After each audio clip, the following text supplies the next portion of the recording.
అందరికీ నమస్కారం. ఈనాటి సమస్య స్వామియే శరణమనడివాడు ఖలుడు. స్వామియే శరణమనడివాడు ఖలుడు. ఇది కొంచెం ఇడ్డూరంగా ఉన్నది. పలకడానికి గూడా ఇబ్బందికరంగా ఉన్నటువంటి సమస్య. స్వామియే శరణము అనేవాడు ఖలుడు అంటున్నాడు. ఖలుడు అనగా దుర్మార్గుడు, దుష్టుడు అని అర్థం. మరి స్వామియే శరణం అనేవాడు ఏ విధంగా దుర్మార్గుడు, దుష్టుడవుతాడు?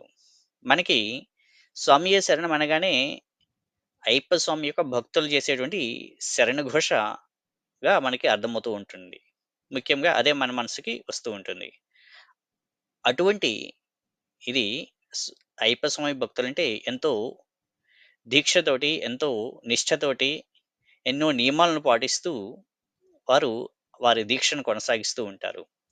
ఆ మండల దీక్ష 40 రోజుల పాటు ఎంతో సత్ప్రవర్తనతో